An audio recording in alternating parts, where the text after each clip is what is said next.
En esta oportunidad vamos a hablar sobre una fórmula alternativa para el WACC, para el Weighted Average Cost of Capital, para el costo promedio ponderado de capital.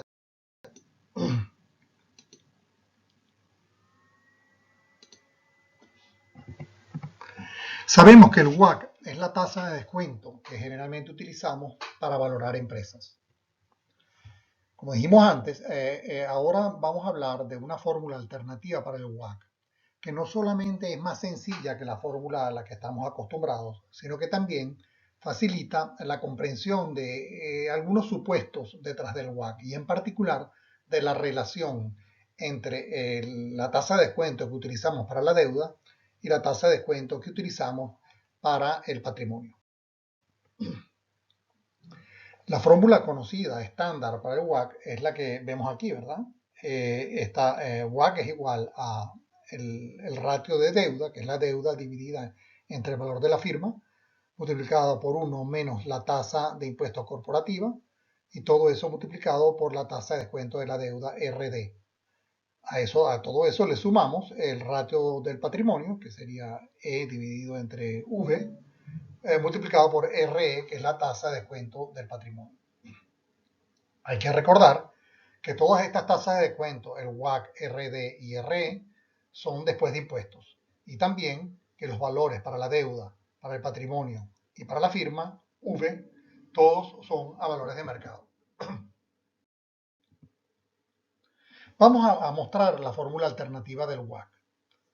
Bueno, primero definimos una serie de variables, ¿verdad? El flujo de caja libre, EBIT, que es Earnings Before Interest and Taxes, flujo de intereses, los intereses que va pagando la empresa, T es el flujo de impuestos, los impuestos que va pagando la empresa, TC es la tasa de impuestos corporativa, la tasa de impuestos que paga la empresa, VL es el valor de mercado de la firma apalancada, es decir, el valor que tendría la empresa con deuda, RO, la letra griega RO, es la tasa de descuento desapalancada después de impuestos, es decir, es la tasa de descuento que se utilizaría para valorar a la empresa, suponiendo que la empresa no tuviera deuda.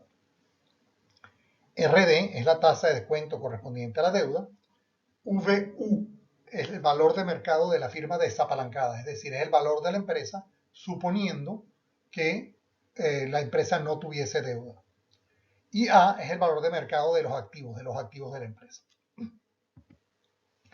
Bueno, primero vamos a ver cuál sería el flujo de caja libre producido por una empresa con estas características. Y la simplificación que estamos haciendo aquí es que estamos suponiendo que la empresa se comporta como una perpetuidad sin crecimiento, es decir, todos los flujos de caja son constantes a través del tiempo. Bajo este supuesto, entonces, vemos que hay dos porciones del flujo de caja libre. Una primera porción, ¿verdad?, que corresponde a el flujo de caja libre a los accionistas, y una segunda porción que sería el flujo de caja libre a los acreedores.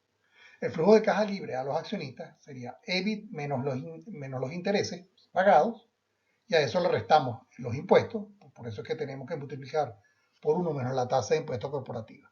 Entonces eso en definitiva, EBIT menos I multiplicado por 1 menos TC nos va a dar el flujo de caja libre a accionistas. Y el flujo de caja libre a acreedores es simplemente el flujo de intereses. Después podemos reescribir esto en otra forma, ¿no? Podemos simplemente reagrupando los términos, tenemos EBIT multiplicado por 1 menos TC más I multiplicado por TC.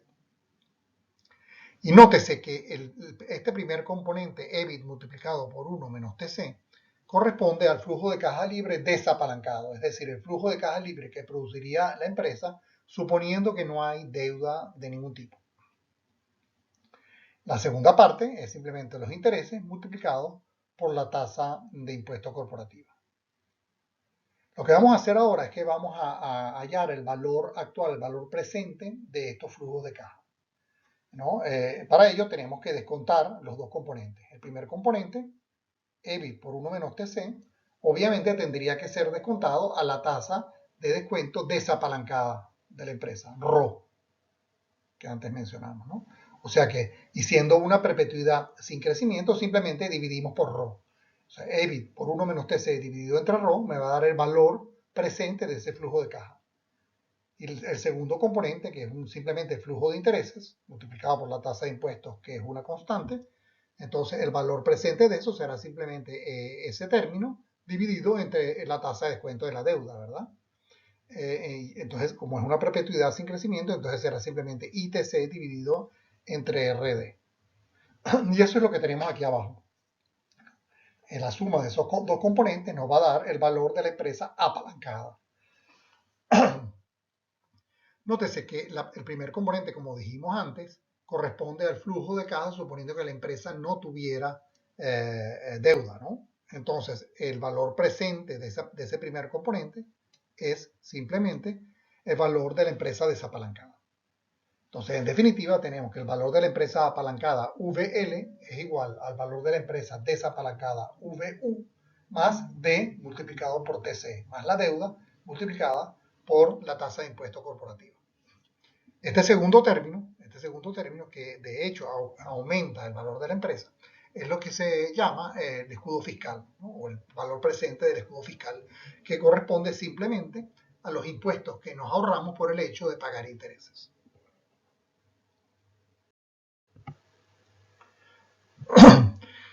Podemos utilizar esto que acabamos de obtener para escribir lo que nosotros llamamos el balance financiero. El balance financiero es un símil del balance contable, pero donde utilizamos cantidades financieras, cantidades de mercado. El lado de los pasivos es idéntico al de un flujo de caja, al de un balance financiero normal, ¿no? Simplemente el pasivo es igual a la deuda más el patrimonio, D más E. Y la suma será el valor de la empresa apalancada VL. Los activos, sin embargo, son un poco diferentes. Del lado de los activos tenemos el valor de la empresa desapalancada más el valor presente del escudo fiscal. Recuerden que antes habíamos obtenido precisamente que el valor de la empresa apalancada VL era igual al valor de la empresa desapalancada VU más DTC. Entonces los dos lados tienen que ser iguales, por tanto el lado de los activos tiene que ser igual a esta suma de aquí, ¿no? O sea, simplemente a la suma de BU o VU más DTC. Y VU es lo que llamamos el valor de los activos de la empresa. Es decir, el valor de los activos de la empresa sería igual al valor de la empresa desapalancada. Sigamos adelante. Bueno, ahora lo que vamos a hacer es que vamos a obtener lo que se llama la identidad de flujo de caja. La identidad de flujo de caja es simplemente lo que suponemos es que cada una de las partidas del activo y del pasivo produce un flujo de caja en la forma de una perpetuidad no creciente, ¿verdad? De acuerdo al rendimiento correspondiente a cada una de esas partidas. En el caso de A, los activos de la empresa, su rendimiento será igual al rendimiento RO, es decir, a la tasa de descuento desapalancada de la empresa. DTC, como está relacionada con la deuda, ¿verdad? Su rendimiento será RD, o sea, el rendimiento de la deuda. Y bueno, obviamente el rendimiento de la deuda propiamente dicho también será RD y el rendimiento del equity, del patrimonio propiamente dicho, también será RE. Si suponemos entonces que se están produciendo flujos de caja de ambos lados, tiene que haber una identidad de flujo de caja. El flujo de caja que se produce del lado izquierdo, del lado de los activos, tiene que ser igual al flujo de caja que se recibe del lado de los pasivos.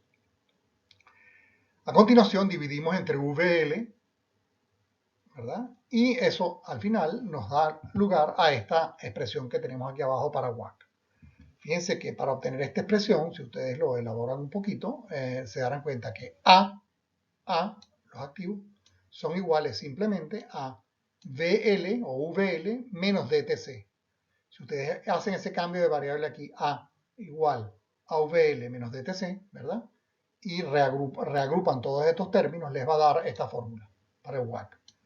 Una primera versión de la fórmula, que es una versión que no es muy conocida, es muy poco conocida, y una segunda versión de la fórmula, que es la versión que conocemos todos. La segunda versión es la versión que usual, común y corriente, que es simplemente el WACC es igual al ratio de deuda multiplicado por 1 menos TC multiplicado por RD más el ratio de patrimonio multiplicado por RE. Pero fíjense que eso tiene que ser igual a la primera versión, a la versión del lado izquierdo que tenemos aquí, que es igual a, o sea que el WACC tiene que ser igual también a 1 menos DTC sobre VL multiplicado por ρ.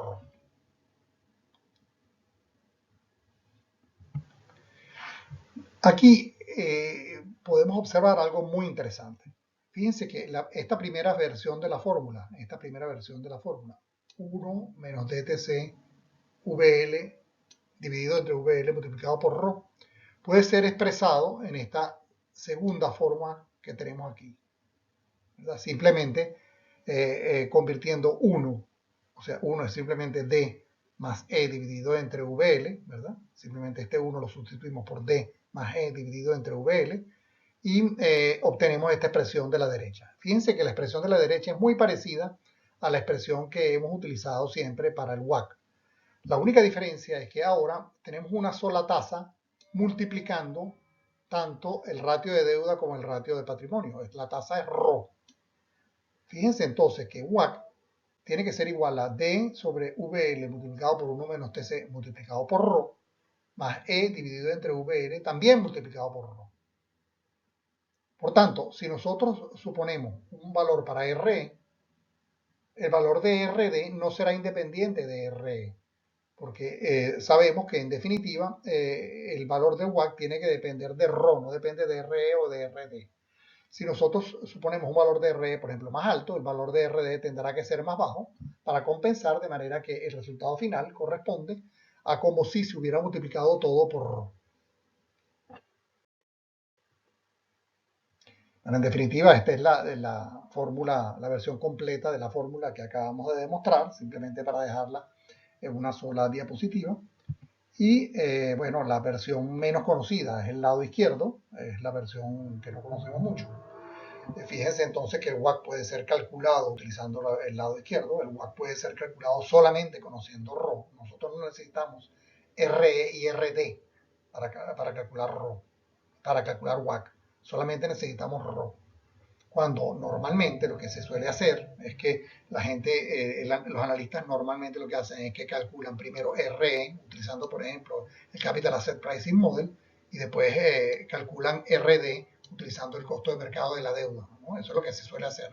De manera que se suele suponer que RE y RD son independientes, pero realmente no son independientes, ¿verdad?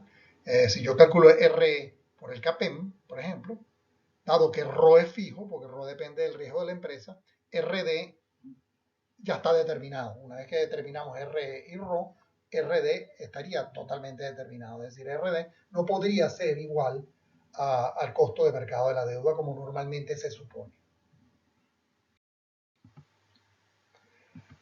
Resumiendo todos estos comentarios. En primer lugar, RD y RE no son necesarios para el cómputo de WACC.